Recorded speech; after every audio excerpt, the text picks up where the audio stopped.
حضرت ابراہیم شیبانی رحمۃ اللہ علیہ بیان فرماتے ہیں کہ رومی بادشاہوں میں سے کسی ایک بادشاہ کا ایک بیٹا تھا۔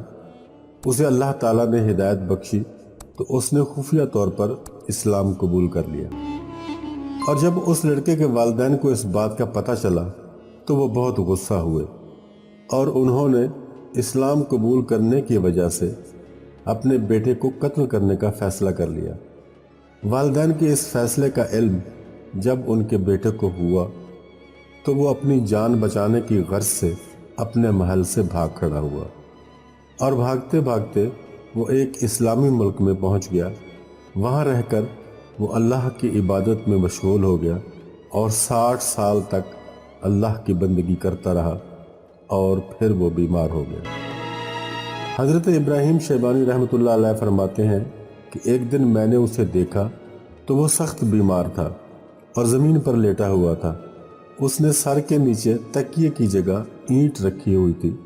میں اس کی یہ حالت دیکھ کر حیران و پریشان ہو گیا۔ میں نے سوچا کہ کیا بادشاہوں کی اولاد کی بھی یہ حالت ہو سکتی ہے؟ بہرحال میں اس کے قریب گیا اور اس سے پوچھا، اے بھائی، کیا آپ کوئی چیز کھانا پسند کریں گے؟ تو اس نے کہا، ہاں، میرا دل چاہتا ہے کہ میں میٹھے میٹھے انار کھاؤں۔ میں نے کہا، ٹھیک ہے، میں ابھی لے کر آتا ہوں۔ وہاں سے اٹھ کر میں اپنے پڑوسی کے ہاں آیا اور وہاں سے رسی اور تیشہ عاریتاً لیا۔ رسی اور تیشہ لے کر میں پہاڑ کی جانب گیا اور وہاں سے لکڑیوں کا گٹھا کاٹ کر واپس آ گیا۔ میں نے بازار میں وہ لکڑیاں بیچ دیں اور ان سے حاصل ہونے والی رقم سے انار خرید لیے۔ میں وہ انار لے کر اس شہزادے کے پاس پہنچا اور اس سے کہا، آپ انار کھانا چاہتے تھے نا؟ تو لیجئے، میں آپ کے لیے انار لے آیا ہوں، شوق فرمائیے۔ اس نے مجھ سے پوچھا کہ آپ یہ انار کہاں سے لے کر آئے ہیں؟ میں نے جواب میں سارا قصہ اس کو کہہ سنایا۔ میرا قصہ سن کر وہ کہنے لگا کہ جن لوگوں سے آپ نے رسی اور تیشہ ادھار لیا تھا ان لوگوں کے بارے میں پتہ کریں کہ وہ کیسے لوگ ہیں۔ میں گیا اور لوگوں سے ان کے بارے میں پوچھ گچھ کی تو معلوم ہوا کہ وہ اچھے اور نیک لوگ نہیں ہیں۔ میں جب یہ بات اس شہزادے کو آ کر بتائی تو اس نے انار کو دور پھینک دیا جو کہ اس کے ہاتھ میں پکڑا ہوا تھا، اور کہنے لگا کہ میں اس چیز کو قطعاً نہیں کھاؤں گا جو فسادی لوگوں کی ہو۔ اتنا کہنے کے بعد اس کی طبیعت بگڑنا شروع ہو گئی۔ تھوڑی دیر کے بعد اس کی طبیعت کچھ بحال ہوئی تو میں نے اس سے پوچھا، آپ کو کسی اور چیز کی خواہش ہو تو بتائیے۔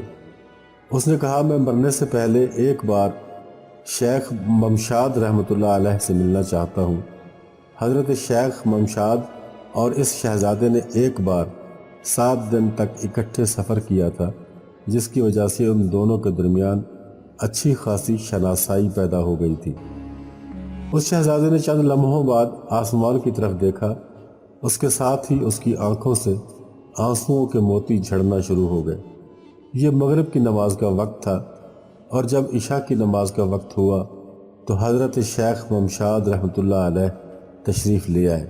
میں ابراہیم شیبانی بڑا حیران ہوا کہ ابھی تو شہزادے نے شیخ صاحب کو یاد کیا، اور شیخ صاحب اتنی دور سے اتنی جلدی کیسے تشریف لے آئے؟ میں نے ان سے پوچھا، شیخ محترم، آپ کہاں سے تشریف لائے ہیں؟ انہوں نے فرمایا کہ میں اپنے گھر سے آ رہا ہوں۔ تو میں نے پوچھا، آپ اپنے گھر سے کس وقت چلے تھے؟ انہوں نے فرمایا کہ 1 گھنٹہ پہلے۔ ہوا یوں کہ جب میں مغرب کی نماز ادا کر چکا تو میرے دل نے کہا کہ شہزادہ بہت بیمار ہو گیا ہے اور وہ مجھ سے ملنا چاہتا ہے۔ اتنے میں وہ شہزادہ اپنی جگہ سے اٹھا اور فرط محبت اور فرط مسرت میں شیخ ممشاد صاحب سے لپٹ گیا، اور اسی دوران اس کی روح قفس عنصری سے پرواز کر گئی۔ اللہ تعالیٰ اس کی قبر پر کروڑوں رحمتیں نازل فرمائے، آمین۔ دوستو، جو لوگ ہر کام میں اللہ تعالیٰ کی خوشنودی کو مد نظر رکھتے ہیں اور حلال لقمہ کھاتے ہیں، اللہ تعالیٰ بھی ان کو کبھی اکیلا نہیں چھوڑتا اور ان کی دنیا اور آخرت میں بھلائیاں نصیب فرماتا ہے۔ اللہ ہم سب کو رزق حلال کمانے کی توفیق عطا فرمائے، آمین۔